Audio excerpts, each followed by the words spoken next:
the megalithic fortress of Arwad, Syria. Arwad, an island city situated off the coast of Syria in the Mediterranean Sea, is renowned for its ancient megalithic fortress.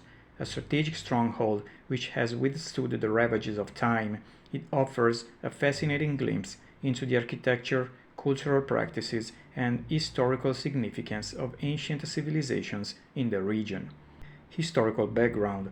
Also known as Arvad in ancient texts, it was then named Arados in Greek, which was Latinized as Arados. In Arabic, it became Arwad.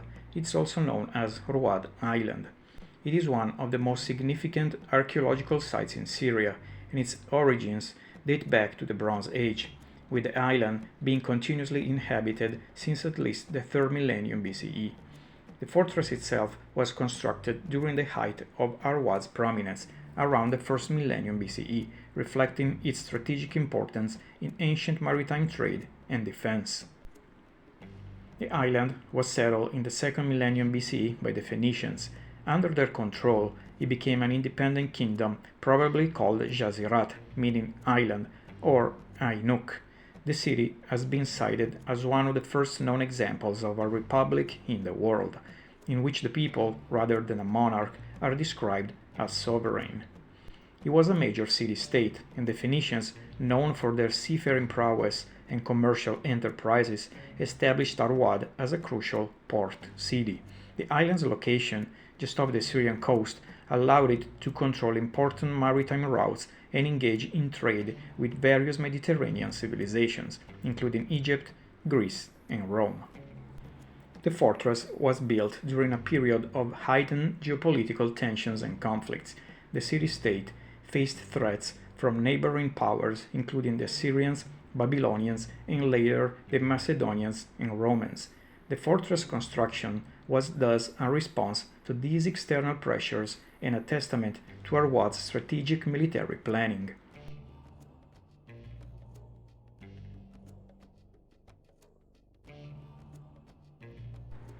Arwad apparently received the favor of the Seleucid kings of Syria and enjoyed the right of asylum for political refugees. Also, in some documents in connection with other cities and rulers of the Near East, it is mentioned to show favor to the Jews. This was after Rome had begun to interfere in the affairs of Judea and Syria, and indicates that Arwad was still of considerable importance at the time. It formed an excellent base for the Phoenician commercial operations into both the hinterland as far as the Euphrates and also to Egypt. It was not until Roman times that the island declined, losing its commercial power to Antaradus, Tartus. Tartus, or Tartus, with over 160,000 inhabitants, is today the second most important town on the Syrian coast after Latakia. It is situated on the Mediterranean Sea, opposite Arwad Island. Tartus was founded in antiquity as Antaradus, anti-Arados, or the town facing Arados, as a Phoenician colony of Arwad, Arados. It was rebuilt in 346 AD by Emperor Constantine I and flourished during Roman and Byzantine times. It became a major Christian stronghold and is claimed to have the first chapel dedicated to the Virgin Mary. In the 12th and 13th century AD, crusaders occupied Tartus, then known as Tortosa, converting it into a fortress town and successfully defending it against attacks. It finally fell to the Arabs, who raised the walls in 1302. In November 1300, Jacques de Molay, last Grand Master of the Knights Templar, and Amaury de Lusignan, Lord of Tyre, attempted to occupy the former Templar stronghold of Tortosa. A force of 600 men, of which the Templars supplied about 150, failed to establish itself in the town, although they were able to leave a garrison of 120 men on the island of Arvad, just off the coast. Nearly 40 of these men were still imprisoned in Cairo, Egypt, years later, where, according to a former Genoese fellow prisoner, they died of starvation, having refused an offer of many riches and goods in return for apostatizing. Tortosa was the last stand the Templars had on the mainland of Syria towards Arwad, which they kept for another decade. From the beginning of the Ottoman conquest, the town declined in importance until its port was rejuvenated in the 20th century.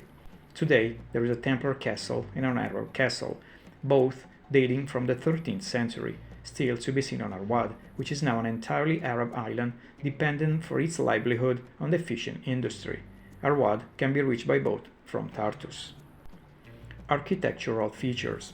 The megalithic fortress stands out due to its impressive and sophisticated architectural features. The term megalithic refers to the use of large stone blocks in construction, which is evident in its massive walls and defensive structures. These walls, which are up to 12 meters 40 feet high and 5 meters 16 feet wide, were designed to withstand both sieges and assaults. They provided strength but also durability, allowing the fortress to endure over millennia. The walls were built using large, finely cut stone blocks, many of which are polygonal in shape. This construction method was highly advanced for its time and reflects the skill and sophistication of the builders.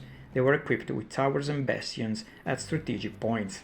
These towers provided elevated vantage points for defenders and allowed for effective surveillance and defense of the fortress.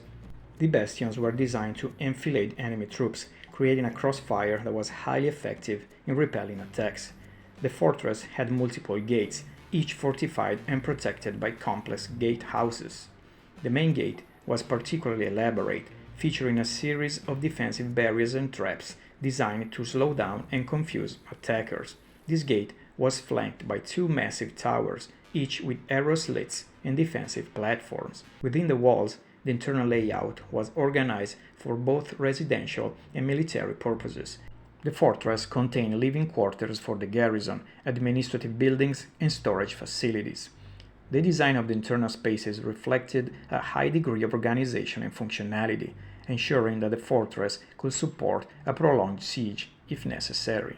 Strategic importance. The strategic location of Arwad fortress was central to its historical significance. The island position in the Mediterranean Sea provided it with several key advantages. Phoenician influence. The island was a center of Phoenician culture, known for its shipbuilding and trade networks. Some of the inscriptions and artifacts found on the island provide insight into the Phoenician language and religious practices. Maritime control. Arwad location allowed it to control important maritime routes. The fortress overlooked the sea lanes used by merchant ships traveling between the eastern coasts and the wider Mediterranean region. By controlling these routes, Arwad could exert influence over trade and commerce and secure its position as a major port city. Defense against invasion. The fortress was strategically designed to defend against maritime and land-based invasions. Its elevated position on the island made it difficult for invaders to approach and launch a successful attack. The combination of thick walls, defensive towers, and the surrounding sea created a formidable barrier that protected the city from numerous sieges and assaults. Economic and political power. Arwad's control over maritime trade routes contributed to its economic prosperity. The fortress not only defended the city, but also symbolized its political and economic power. The presence of such a strong defensive structure indicated the city's wealth and its ability to project power regionally and beyond. Ancient harbor. Arwad's strategic position made it an important maritime hub in antiquity. The island has remnants of ancient harbor system, which underscores its significance as a port city and its role in trade and military operations across the Mediterranean. Historical significance. Arwad played a significant role during various historical periods, including the Persian and Roman eras. It was often a point of contention and a strategic asset due to its location and fortifications. Cultural continuity. The island has been continuously inhabited for thousands of years, and it has retained much of its ancient character. Even in modern times, the local population still engages in traditional practices that reflect the island's long history. Maritime heritage. Arwad has a rich maritime history with evidence of ancient shipbuilding techniques and naval activities. The presence of ancient shipyards and related infrastructure highlights its role in maritime trade and warfare. These aspects of Arwad add depth to our understanding of its historical and cultural significance, making it a truly remarkable site with a rich heritage that extends beyond the well-known aspects of its megalithic fortifications. The fortress holds significant historical value. It is a testament to the advanced engineering and architectural skills of ancient civilizations and reflects the broader cultural and political context of the time. Its design influenced subsequent fortifications in the region and contributed to the development of military architecture in the ancient Mediterranean world. Excavations and studies of the fortress have provided important information about ancient construction techniques, defensive strategies, and the daily life of the inhabitants. The insights gained from studying Arwad's fortress contribute to our understanding of ancient civilizations, their military strategies, and their cultural practices. As research and excavation continue, the fortress of Arwad will undoubtedly yield further revelations about its past and its impact on the ancient Mediterranean world. What do you think about the megalithic fortress of Arwad and other megalithic structures in the world? Let us know in the comment section below and share the video.